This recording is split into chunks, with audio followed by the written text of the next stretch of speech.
اور میرے نبی پاک نے فرمایا گناہگار مومن بھی جب دعا کے لیے ہاتھ اٹھاتا ہے تو اللہ فرماتا ہے فرشتوں اسے خالی نہ لوٹانا، مجھے شرم آتی ہے اسے خالی، پر تو اٹھاتا ہی نہیں، تو اسے مناتا ہی نہیں، تو کبھی لپٹا ہی نہیں، تو نے کبھی کہا ہی نہیں کہ یا اللہ آ میں تجھے لے جاؤں حضرت سعد بن ابی وقاص کے پاس۔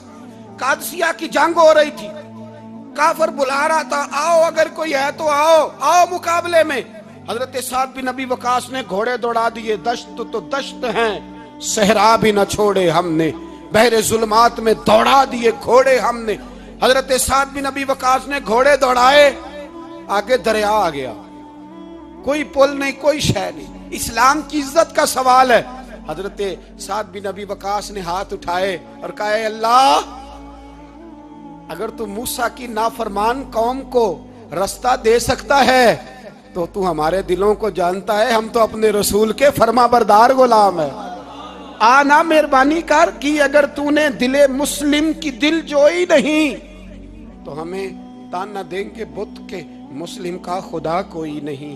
کہا اے اللہ مہربانی فرما اگر تو حضرت وَإِذْ فَرَقْنَا بِكُمُ الْبَحْرَ فَأَنْجَيْنَاكُمْ وَأَغْرَقْنَا آلَ فِرْعَوْنَ، اگر تو حضرت موسیٰ کی قوم کے لیے دریا پھاڑ سکتا ہے تو ہم تو نبی پاک کے غلام ہیں۔ صحابہ کہتے ہیں جناب سعد نے دعا مانگی تو دریا نے رستہ عطا فرما دیا۔ یار تو دعا بھی نہیں مانگتا؟ حضور نے فرمایا دعا صلاح المومن، دعا مومن کا ہتھیار ہے، تو نے یہ بھی چھوڑ دیا ہے۔ اب تو باتیں کر کے تبصرے کر کے ٹی وی دیکھ کے اپنی رائے قائم کر کے کمنٹس کر کے سو جاتا ہے، یہ بھی سوتا خشک ہو گیا، تو دعا تک نہیں مانگتا۔ فرماتے ہیں دعا مانگی تو دریا نے رستہ دیا، اور جب اس کنارے نکلے تو حضرت سعد کہنے لگے کسی کی کوئی شے تو نہیں رہ گئی دریا میں، کوئی چیز تو نہیں رہ گئی۔ ایک صحابی کہنے لگے پیالہ رہ گیا ہے، تو حضرت سعد فرمانے لگے او دریا ہمارا پیالہ واپس نہیں کر دیتا؟ تو کہتے ہیں کہ لہر آئی تو پیالہ بھی باہر پھینک گئی۔ او بھائی ہم اسی رسول کا کلمہ پڑھتے ہیں جن کا حضرت سعد بن ابی وقاص نے کلمہ پڑھا تھا، اور کسی جگہ میرے نبی پاک نے نہیں فرمایا اللہ صحابی کی سنے گا بعد میں آنے والوں کی نہیں سنے گا، کسی جگہ نہیں کہا۔ پر تو کشکولے دعا بھی نہیں اٹھاتا، مصیبت میں بھی اب یاد خدا ہم کو نہیں آتی، دعا منہ سے نہ نکلی جیبوں سے عرضیاں نکلی، تو یہ کام بھی نہیں کرتا۔ میرا دل کرتا تھا چلو اور کچھ نہ ہو مسجدوں میں اجتماعی دعا ہی ہو جائے، پر اس طرف بھی توجہ نہیں، وہاں بھی کہتے ہیں مولوی صاحب جلدی کرو گھر جانا ہے، اتنی لمبی دعا، اور کمنٹس کر رہے ہیں لوگ کہتے ہیں آپ اپنے گھر کی سوچیں۔ میرے بھائی دعا، صلاح الدین ایوبی فلسطین کی جنگ لڑ رہے تھے، خبر آئی کہ عیسائیوں کا ایک بحری بیڑا بحری جہاز اسلحہ لے کے آ رہا ہے، نیزے ہیں تلواریں ہیں تیر ہیں۔ صلاح الدین ایک بزرگ تھے ان سے ملے تو کہنے لگے بابا جی آپ بھی دعا کرو۔ میں بھی دعا کرتا ہوں، مسلمانوں کے پاس پہلے اسلحہ نہیں، عیسائیوں نے اور منگا لیا ہے، کہیں ایسا نہ ہو مسلمانوں کے خلاف اتنا اسلحہ استعمال ہو۔ یہ بات کہی، بابا جی کو دعا کا کہا، خود مسجد اقصیٰ میں ساری رات روتے رہے۔ صلاح الدین ساری رات، ہمارا حکمران جسے ربنا آتنا فی الدنیا پوری نہیں پڑھنی آتی، اور اب تو ایسے پیر آ گئے ہیں میدان میں جو سورہ فاتحہ سیدھی نہیں سنا سکتے الا ماشاءاللہ۔ ساری رات صلاح الدین ایوبی روتے رہے۔ وہ بزرگ کہتے ہیں میں بھی کونے میں تھا، پر جس درد سے اس نے دعا مانگی میں نہیں مانگ سکا۔ سویرے خبر آئی کہ دشمن کا وہ بحری بیڑا جو اسلحہ لے کے آ رہا تھا دریا میں غرق ہو گیا ہے۔ صبح خبر آئی تو وہ شخص ایک آگے بابا جی سے کہنے لگا بابا جی وہ بحری بیڑا دریا میں غرق ہو گیا، تو بابا جی رو پڑے، کہنے لگے دریا میں غرق نہیں ہوا، صلاح الدین ایوبی کی آنسوؤں میں غرق ہو گیا ہے، اس کے آنسوؤں میں غرق ہو گیا ہے، اس نے رب سے دعا ہی ایسی مانگی اس کے آنسوؤں میں۔ تو دعا بھی نہیں مانگتا میرے بھائی مسلمانوں کے لیے، تو دعا بھی نہیں مانگتا۔ امام حسین میدان کربلا میں تھے، ایک راوی کہتا ہے 3 دن پانی بند رہا ہے، روٹی بند رہی ہے، پر قرآن پاک کی تلاوت 1 منٹ کے لیے بھی بند نہیں ہوئی، دعا اور التجا 1 منٹ کے لیے بھی بند۔ حسین کے خیمے سے یہ آواز بار بار آتی رہی یا اللہ استقامت بھی دے اور صبر بھی عطا فرما۔ دعا کا رستہ بند، تلاوت بند نہیں ہوئی، اللہ کی بارگاہ میں سجدے بند نہیں ہوئے، تو چھوڑ گیا ہے، تو دعا تک نہیں مانگتا۔ دعا تو انقلاب برپا کر دیتی ہے، دعا تو حالات بدل دیتی ہے۔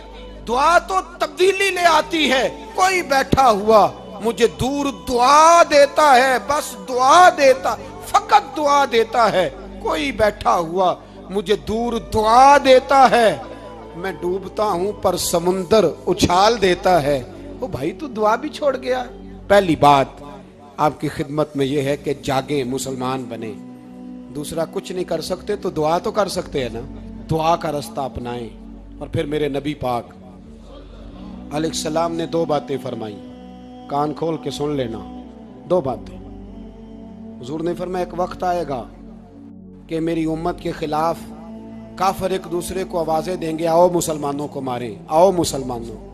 تو صحابہ نے کہا یا رسول اللہ کیوں, ہم تھوڑے ہو جائیں گے؟ فرمایا نہیں, تم بہت زیادہ ہوں گے. 56 اسلامی ملک ہیں دنیا میں. کتنے بول کے بتانا ہے؟ اتنا سا برما ہے. کسی غیر مسلم کا کتا مر جائے تو یہ چیخ پڑتے ہیں, اور یہاں کہتی ہے اقوام متحدہ کہ جی وہ ہمیں داخل نہیں ہونے دے رہے. تو بند کرو پھر سلامتی کونسل, تحلیل کر دو, اقوام متحدہ ختم کرو. اگر تمہاری کو سنتا نہیں تو بنائی کیا ہے؟ صرف مسلمانوں کو پریشرائز کرنے کے لیے. اور ہمارے مسلمان بھیک مانگتے پھرتے ہیں, کہتا ہے کہا ہے ہم نے اقوام متحدہ سے. اب تم اپنے لیے کافر سے بھیک مانگو گے, کافر سے بھیک مانگو گے؟ میرے عزیز نبی پاک علیہ الصلوۃ والسلام نے فرمایا کافر ایک دوسرے کو بلائیں گے مسلمانوں کو مارے. یا رسول اللہ ہم تھوڑے ہوں گے. فرمایا بہت زیادہ ہوں گے. تو حضور کیا ہوگا؟ فرمایا تمہیں وہن ہو جائے گا. یا رسول اللہ وہ کیا ہے؟ فرمایا دنیا سے پیار ہو جائے گا, مرنے کو دل نہیں کرے گا. دنیا سے اور مرنے کو. اس وقت سمجھ لینا کافر تم پہ حاوی ہے. میں اپنا اندازہ کروں, آپ اپنا کریں. مجھے دولت سے کتنا پیار ہے اور آپ کو کتنا پیار ہے. جھاگ کے سنیں یہ لفظ رسول پاک کے صلی اللہ علیہ. حضور نے فرمایا جب تجھے دنیا سے پیار ہو جائے, دولت سے پیار ہو جائے, اقتدار سے پیار ہو جائے, اور جب تجھے موت بری لگنے لگے, تیرا مرنے کو دل نہ کرے, پھر کافر تیرے اوپر چڑھ آئے گا. آج دولت ہی تو رہ گئی ہے, باقی بچا کیا ہے؟ میں اکثر کہتا ہوں شادیاں نہیں ہوتی, تجارتیں ہوتی ہیں. لڑکی والے کہتے ہیں کہ لڑکا زیور کتنا ڈالے گا, لڑکے والے کہتے ہیں لڑکی جہیز کتنا لائے گی. تجارت, ہر جگہ دولت, ہر جگہ پیسہ, ہر جگہ سرمایہ. جہاں جس معاشرے میں تلاوت بکے, نعت بکے, تقریر بکے, اس سے زیادہ اور تباہی کا معاملہ کیا ہوگا؟ میرے عزیز میرے رسول پاک علیہ الصلوۃ والسلام کے صحابہ کے قریب دنیا داری آ سکی نہیں آئی. حضرت ابو بکر صدیق نے پانی مانگا تو لوگوں نے دودھ دیا, فرمایا پیچھے کرو. ابو بکر نے نعمتیں چھوڑ دیے. اب ابو بکر وہ والا کام کرتا ہے جو رسول پاک نے کیا ہے. فرمایا نہ دودھ شاید پیش نہ کرو, جو مانگتا ہوں بس وہ دو. حضرت ابو بکر صدیق نے بڑے مالدار تھے. حضرت عمر فاروق رضی اللہ تعالیٰ عنہ کے پاس صحابہ کرام جمع ہو کے آئے. کون سا ایسا شخص ہے جس کی تنخواہ میں اضافہ ہو جائے؟ تو لوگ کہتے ہیں نہیں نہیں مجھے نہیں چاہیے. پر ہم نے وہ لوگ دیکھے ہیں. حاجی صادق صاحب کو مسجد والوں نے کہا 1000 روپیہ تنخواہ بڑھانی ہے, تو حاجی صاحب کہنے لگے میرا بڑا سونا گزارا ہوتا ہے, مینوں نہیں بڑے نے. حضرت سیدنا عمر فاروق رضی اللہ تو صحابہ اکٹھے ہو کے گئے. کہنے لگے عمر حضور کے زمانے میں بظاہر غربت رہی, جناب صدیق اکبر کے زمانے میں غربت, اب تو بڑی ریل پیل ہے, بحرین سے لاکھوں کا مال آتا ہے, آپ کو بڑے بڑے سفیر ملنے آتے ہیں, پر آپ وہی پرانا کرتا اور وہی تامت جو کئی جگہ سے سی آپ نے کئی جگہ سے پھٹی. اور حضرت عمر ایک دن عید کی نماز پڑھانے گئے تھے تو ننگے پیر ہی چلے گئے. لوگوں نے کہا جوتا, فرمایا ٹوٹ گیا تھا یار, پہننے کے قابل نہیں تھا. فرمایا ننگے پیر آ گئے ہو, لوگ کیا کہیں گے؟ فرمایا چھوڑو, عمر کے پاؤں ننگے ہیں لیکن عمر کے کردار میں تو کوئی شک نہیں نا, پیر ہی ننگے ہیں نا, کیا ہوا؟ چھوڑو اس بات کو. کوئی پیار نہیں دنیا داری سے, دولت سے, کوئی چکر ہی نہیں. حضرت سیدنا عمر فاروق رضی اللہ تعالیٰ عنہ کو صحابہ نے اکٹھے ہو کے کہا, یہ ہے امت کے بیدار ہونے کے طریقے جو عرض کر رہا ہوں. کہا جناب آپ اب بڑا مال غنیمت ہے, اور جس طرح ہر صحابی کا حصہ ہے آپ کا بھی حصہ ہے, تو ایک نیا کرتا ہی ڈال لیں آپ خرید کے. اب جب مشورہ ہو گیا صحابہ میں تو کہنے لگے عمر سے بات کون کرے گا؟ نیا کرتا پہننے کی عمر سے بات کس کو برا لگتا ہے جی؟ نیا کرتا کون بات کرے گا؟ حضرت سیدنا علی المرتضیٰ کا انتخاب ہوا. کہنے لگے مولا علی کی بڑی عزت کرتے ہیں, ان سے بڑا پیار کرتے ہیں, ان سے بات کرتے. تو حضرت علی کو بلایا گیا, عرض کی حضور مہربانی فرمائیں. حضرت عمر سے کہے نئے کرتے کے لیے. آپ فرمانے لگے عمر میری بڑی قدر کرتا ہے, بڑی بات سنتا ہے, پر یہ والا کام نہیں میں عمر سے کہہ سکتا, یہ کسی اور سے کہو. تو کہنے لگے آپ رہنمائی کر دیں, کس کو کہیں؟ تو جناب علی المرتضیٰ فرمانے لگے اگر حضرت عائشہ صدیقہ سے کہو گے تو عمر فوراً مان جائے گا, وہ مومنوں کی ماں ہیں. صحابہ حضرت عائشہ کے پاس, اماں جی عمر کو بلائیں, ان کو کہیں بڑے بڑے سفیر آئے ہوتے ہیں, وہی پرانے کپڑے پہن کے بیٹھ جاتے ہیں. اللہ اکبر. حضرت عائشہ نے پیغام بھیجا, فرمایا عمر کو بلاؤ. عمر فاروق دوڑے ہوئے آئے, پردے کے پیچھے حضرت عائشہ کے پاس گھٹنوں کے بل, اماں جی دیر تو نہیں کر آیا میں آنے میں؟ حکم ہو, حضور کے گھر سے پیغام آیا, بڑے بڑے سفیروں کو چھوڑ کے بھاگے. حضرت عائشہ صدیقہ کہنے لگی عمر دیکھو جائز پیسے ہوں تو اسلام اچھے لباس سے منع نہیں کرتا, اب بڑا بڑا مال آیا ہے, اب تیرا بھی حصہ ہے, تو صحابہ کرام کی خواہش ہے کہ نیا کرتا پہن لو, بڑے بڑے سفیر آتے ہیں, حرج بھی کوئی نہیں, جائز بھی ہے, کوئی منع نہیں. حضرت عمر نے گردن جھکا, جی اماں جی, جی اماں جی, جی اماں جی. حضرت عائشہ کہتی ہیں بات ختم ہوئی, عمر نے گردن اٹھائی تو عمر کی داڑھی آنسوؤں سے بھری ہوئی. کہتی ہے مجھے کہنے لگے اماں جی میں تو صرف مسجد میں دیکھا کرتا تھا, آپ تو مصطفیٰ کو دن رات دیکھتی تھیں, جس طرح کے کرتے آمنہ کے لال نے پہنے ہیں مجھے بھی پہنا دو, میں تیار ہوں, میں پہن لوں گا, میں تیار ہوں, پر جس طرح کے میرے نبی نے پہنے. حضرت عائشہ کہتی ہے میں پھوٹ کے روئی, میرا پلو آنسوؤں سے بھر گیا. فرماتی ہیں میں عمر کی بات سنتی گئی تو میرا پلو آنسوؤں سے, میں نے کہا عمر تو جا, تو ٹھیک ہے. فرماتی ہے عمر فاروق سلام کر کے اٹھے, امیر المومنین چلے گئے, اس کونے میں صحابہ چھپے ہوئے تھے, وہ آئے, کہا اماں جی کیا بات ہوئی؟ تو میں پھر رو پڑی. میں نے کہا کیا بتاؤں, تمہیں پرانے کرتے نظر آتے ہیں, اسے محمد عربی کے جلوے نظر آتے ہیں, اسے رسول اللہ کا رنگ نظر آتا ہے, اسے وہ غلامی نظر آتی ہے.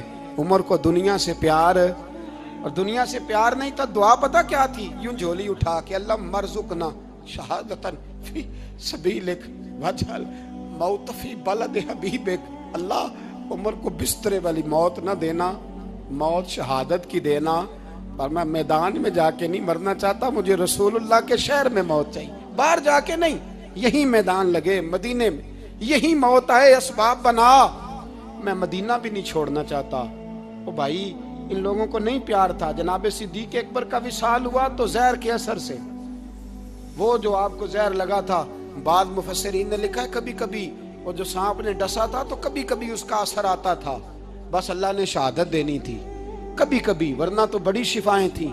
حضرت عمر شہید, حضرت عثمان, جناب علی, امام حسن, امام حسین, علی اکبر, علی اصغر, حضرت عباس, حضرت سعد بن معاذ, حضرت امیر حمزہ, مصعب بن عمیر.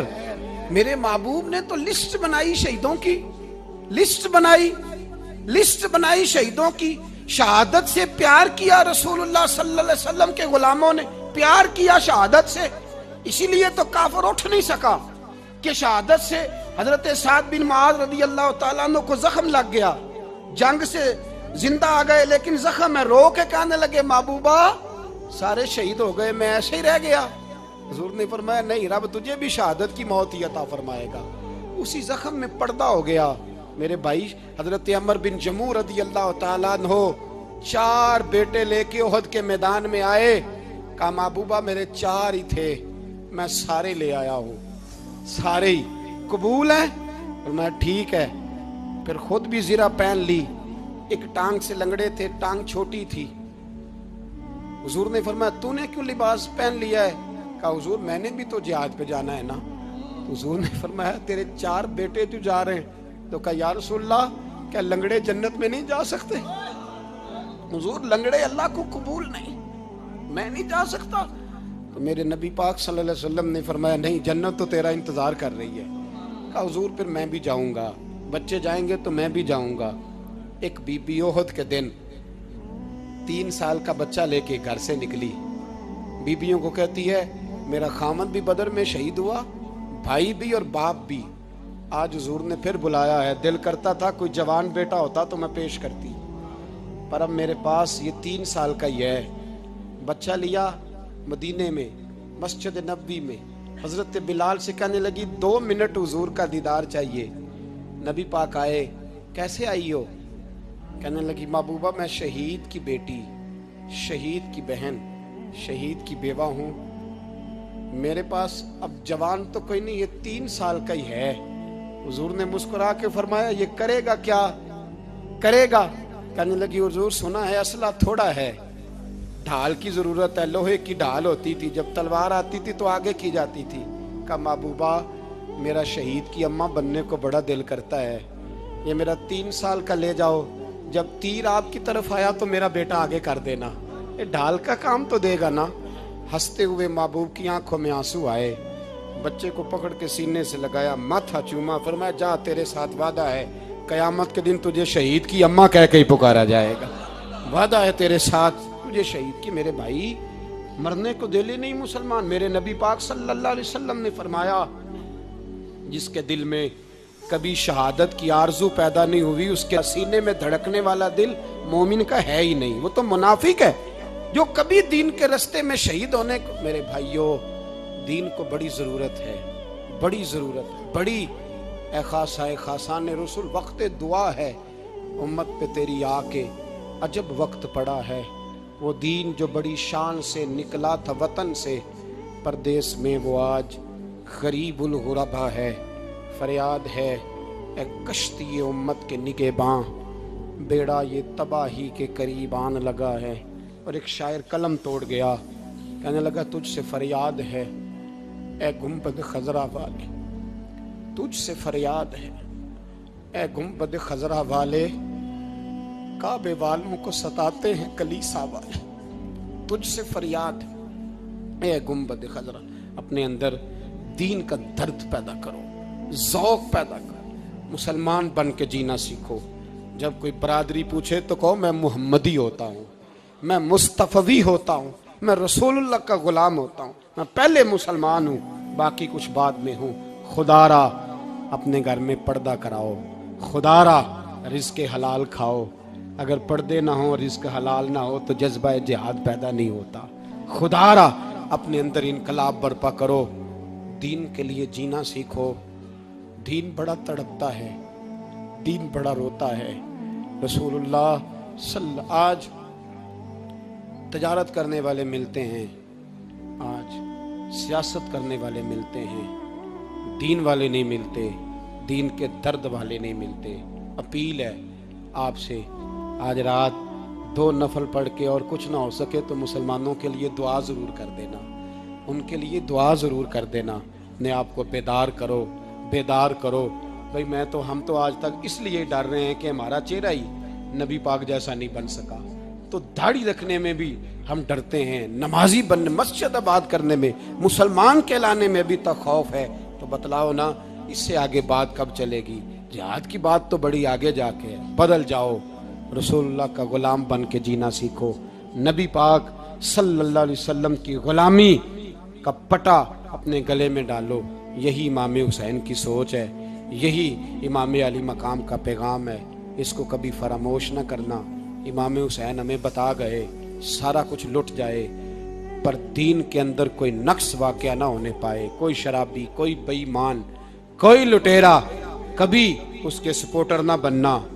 ہمیشہ وہ کسی شاعر نے کہا تھا ہم سے نہ رقم ہوں گے قصیدے یزید کے، کسی نے کہا کسی ظالم نے میری سپورٹ کر، میری بات کر، تو اس نے کہا ہم سے نہ رقم ہوں گے قصیدے یزید کے، کیونکہ ہم لوگ تو حسین کے سیرت نگار ہیں، ہم لوگ تو حسین کے سیرت نگار ہیں۔ یہ محرم کے جو دن ہے یہ انقلاب کے دن ہے، رونے پیٹنے کے نہیں، انقلاب کے دن، جذبوں کی بیداری کے دن، ظلم کی آنکھوں میں آنکھیں ڈالنے کا جذبہ پیدا کرنے کے دن۔ اس کو اسی رنگ میں لو۔